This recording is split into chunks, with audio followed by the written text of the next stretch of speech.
Two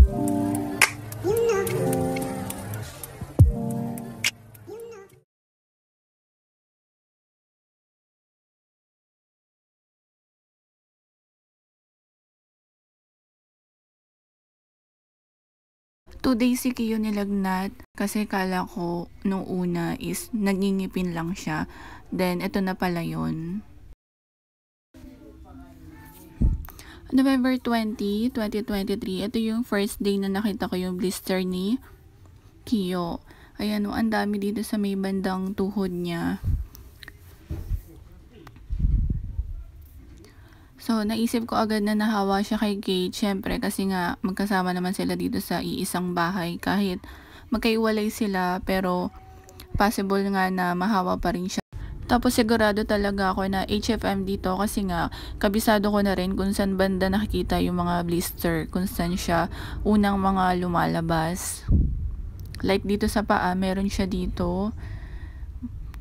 Maliit lang, then ayan, dito nga sa tuhod, sobrang dami. Kawawa naman to si Kiyo, nahawak ang baby pa naman. Then meron din siya dito sa may siko niya, at saka dito sa may likod. Ayan.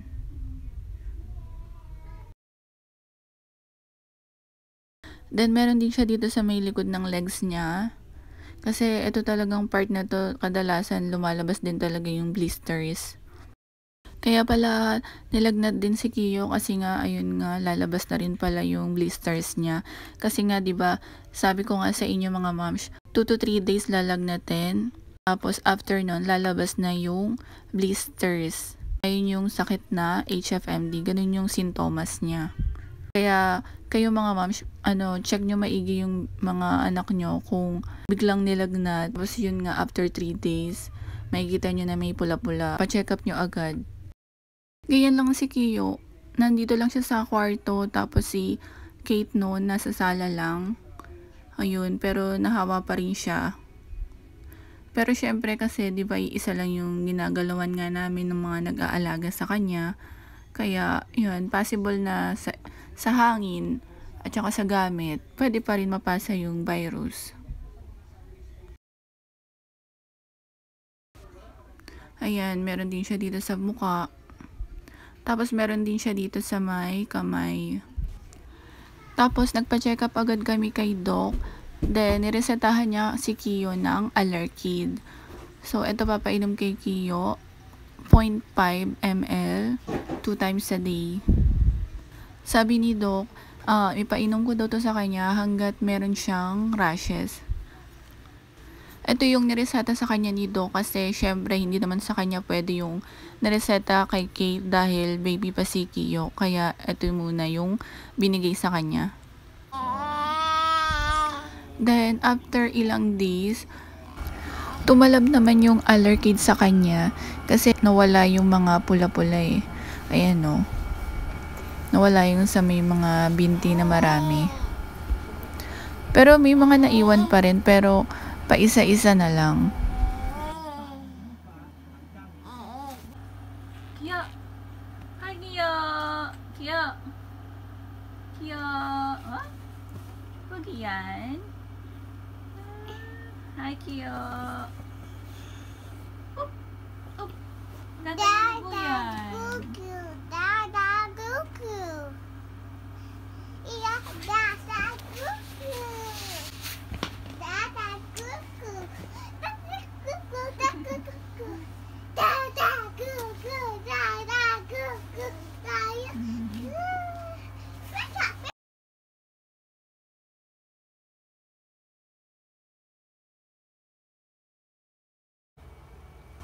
Bale, ito pala yung nireseta ng Derma Exacort. Ipahid ko lang daw to kapag meron siyang rashes. Tapos pinatigil na sa kanya yung Allerkid kasi nga halos 3 weeks ko na sa kanya yung pinapainom. So pinagba-vitamins lang siya para lumakas yung immune system.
Your apple. Apple. B is for ball. Baba. Kawawa naman ang Q na yan. Sobrang dami niya, moms, dito sa braso. Ayan o. Wait, i-autofocus ko yung camera. Ayan o. Oh, sobrang dami niya talaga, moms. Ngayon nga naglas na kasi kahapon. Isa talaga naman nagpapakute. Kahapon mga moms, sobrang dami nitong rashes ni Kiyo. Sa mukha niya kasi pinahiran ko siya ng Exacort. Ayun kasi yung nireseta sa akin ni Doc, yung sa derma. Tapos yung niya, rashes niya, parang nagalit, nagsilabasan. Tapos para siyang yung namula talaga siya. Kaya kanina pumunta ulit kami kay Lola Doc. Tapos ayun, pina-blood test ko si Kiyo. Then para rin tapos ayun. Kasi sinabi ni Doc na ipa-blood test para malaman kung allergy ba talaga or yung hawa pa rin niya kay Kate. Yun nga, yung lumabas na result is meron siyang HFMD, yung ito pa rin yung pagkakahawa niya kay Kate. Yan, sobrang dami mga moms nakakaawa nga si Kate. Halos lahat na ng niya, ng buong braso niya meron. Tapos dito sa tiyan, ayan, sa tiyan, sa dibdib. Tapos sa binte, marami rin mga moms. Ha? Pero happy pa rin siya. Okay naman si Kiyo, masigla naman siya. Ano lang talaga mga moms, makati lang talaga to sa balat. Ayan, so, sorry sobrang likot ng camera. Si Kate kasi nandito sa akin naglilipot eh. Ha? Nakikinig po. Come here.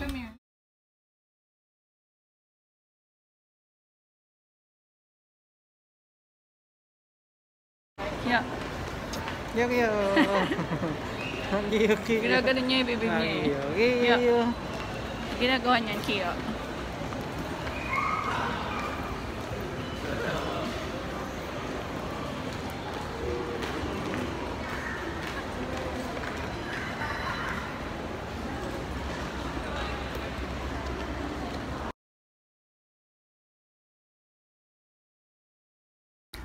Ang sabi ni Lola Doc sa pedya niya, pumunta daw kami sa allergologist. Kaya ayun, nagpa-check up kami sa allergologist dun sa Metro North. Ayan si Doktora Olivia. Then, ang sinabi niya sa amin, dahil baby pa si Kiyo at kailangan ni Kiyo mag-fasting kasi kailangan i-check yung sa dugo niya. Basta marami siyang sinabi na kailangan itas kay Kiyo. Tapos ito yung nireseta niya kay Kiyo. Yung isa iniinom 5 ml 2 times a day for 2 weeks. So parang nakakaawa naman si Kiyo, kaya sabi ko kay Doc baka pwedeng mas mababa lang. So ginawa niyang 2.5 ml. Ayun yung pang allergy. Then yung isa naman is cream pamahid para dun pa rin sa rashes niya. Tapos, ang sabi ni Doc, mag-canvas na kami ng home service na lab test. So, ito yung nakita namin sa Neo Medica. Dito lang din malapit sa amin yun. So, ito yung mga contact number. Baka kailangan nyo rin mga moms. Ito, i-screenshot nyo na lang.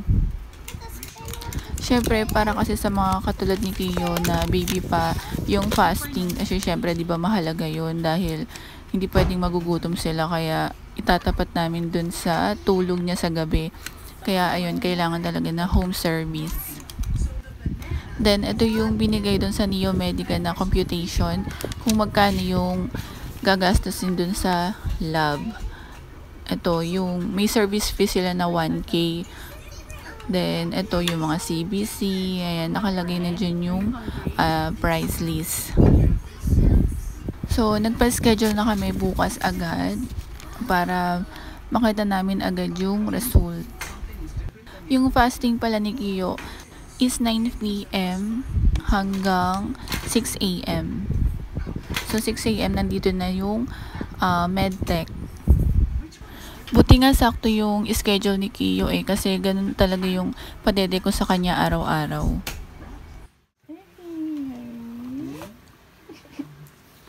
Antok pa. Kasi hindi na kasi.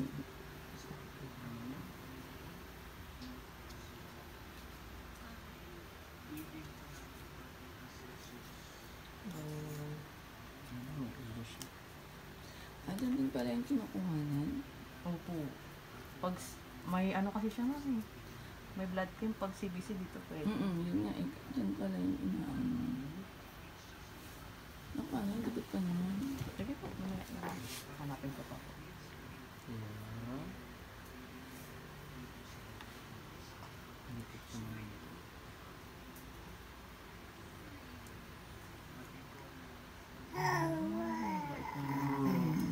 Ayun, gusto pa na arin.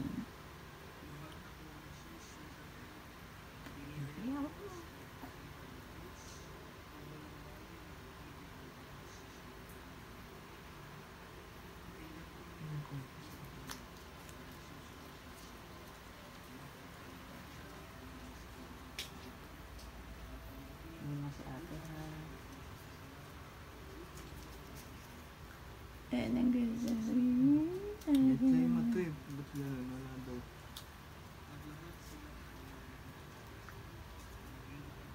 Kapasalalang yun na nila po. Pag hindi na ano dito. Parang di pa. Parang sipon na po na napunta sa lalang. Wala mo pala yan. Dala lang mo yan. So, hindi malikot na ugat mong malikot. Hindi. Ano ba yan? Minsan nilalaro niya yung kagabi. Nagaya na.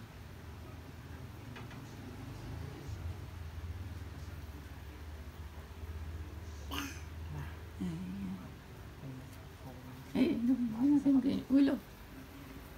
Mahirap pala pag ganyan kaliit eh. Opo.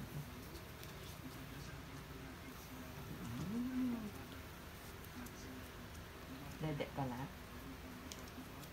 De. De. Daddy. De. De. Hindi ka? Mamak na siya. Mahirap ka.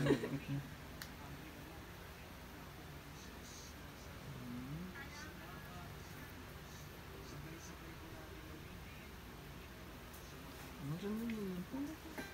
Yeah.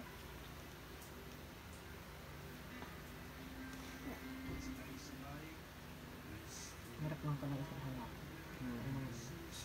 Tip pang maliliit. Kapapasain ng mga baby.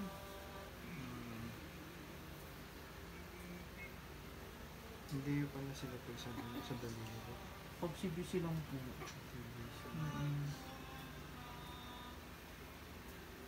Pag ibang test na nagagawin. Nasin tayo din ha.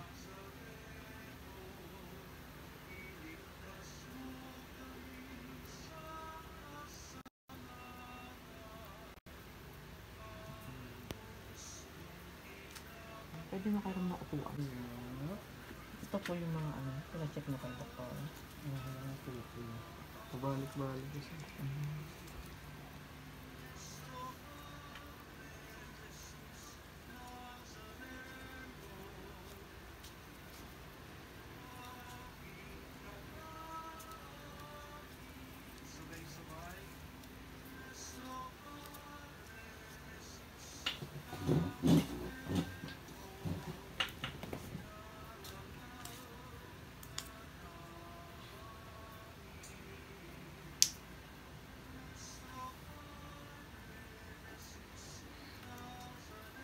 Wait lang po.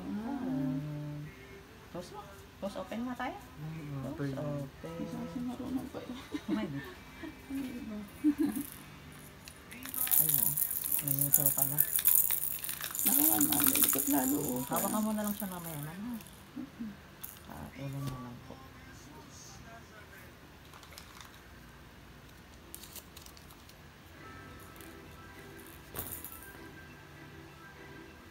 Saan nahawakan ba ito?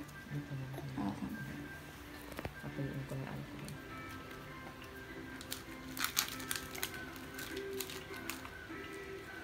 Hello.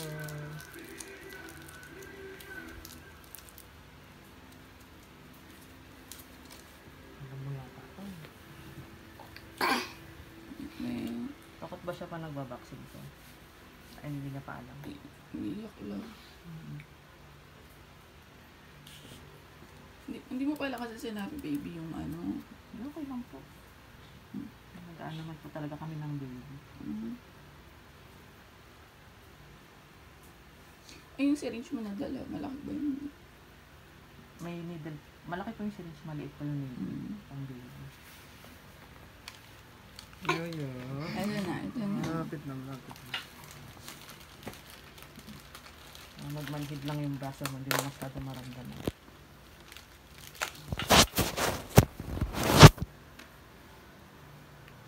Yoyo.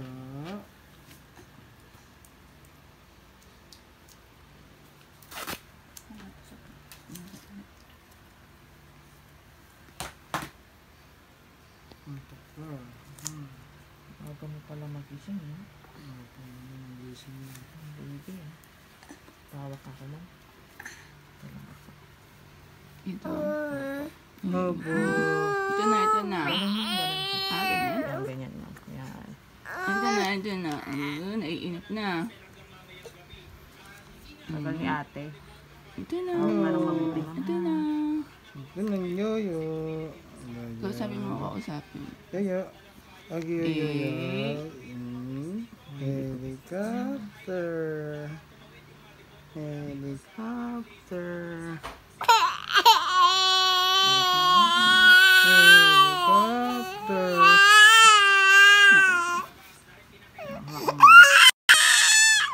Opo. Ano nang yoyo eh? Oo. Opo. Hindi. Don't try na lang. Yoyo. Baka mabuti. Hindi. Opo na. Sige. Kunti lang naman kailangan. Kaso nadugo na sa ano. Ano ba talaga yun? Wala. Opo. Kasi pala.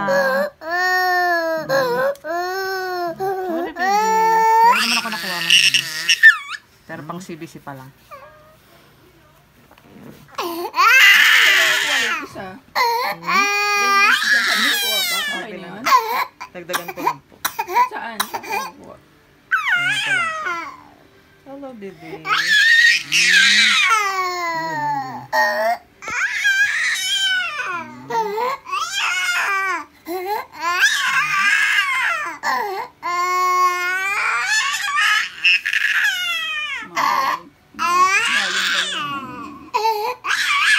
Bebe ka na?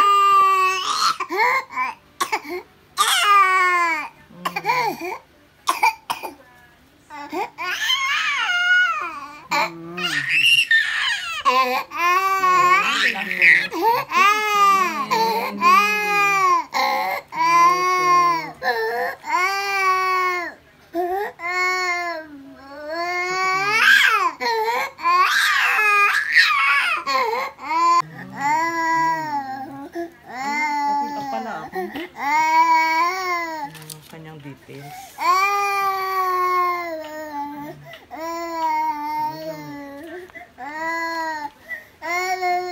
Ito na, ito na, ito na. Palit ka na kay ate. AKIO, ma'am, yung ako yun.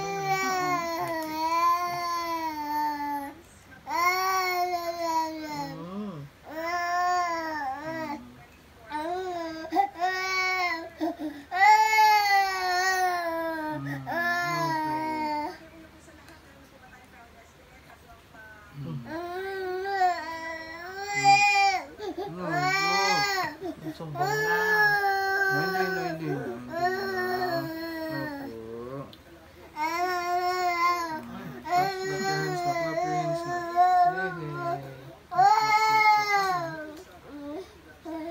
Clap your hands na.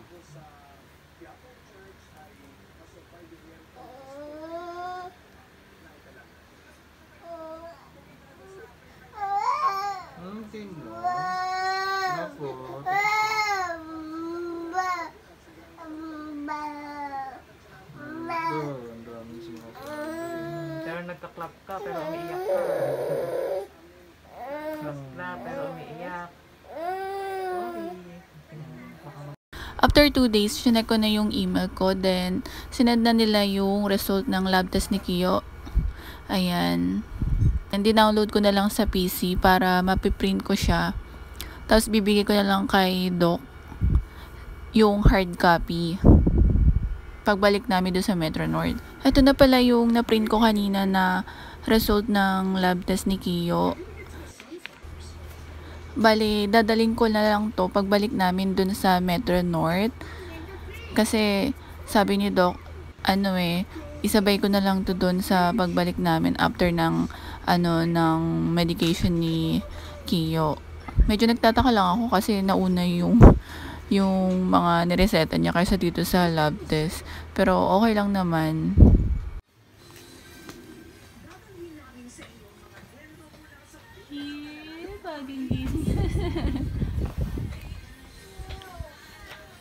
May isa natira, ayan eh. May isa.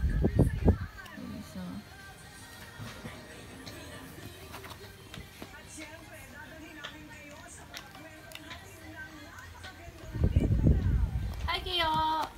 Kiyo! Kiyo! A is our apple. Apple. B is our mo. I want to say. Okay. Say hi, Kiyo. Gila si Kiyo eh. Siguro nakangati yung gilagid sa taas. Kaya siguro naglagnat, no? Tsaka yung Kasi di ba ngipin yung niya sabi lumabas niya na yun sa sa taas? baba. Yung isa. Yung sa taas kayo, di ko pa nasigit. What happened? Happen, ate?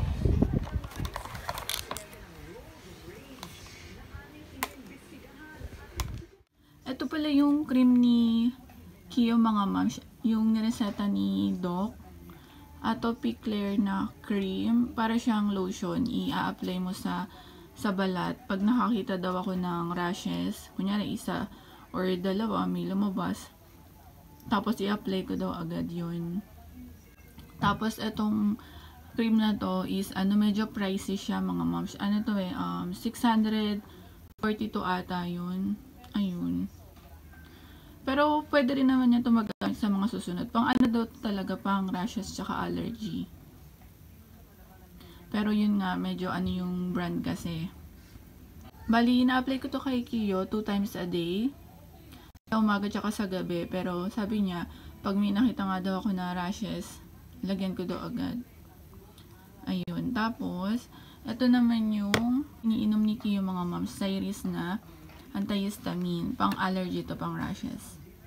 So, syrup to. Tapos, 5 ml. Ang sabi ni Doc, 2 times a day to. 5 ml yung iinumin niya.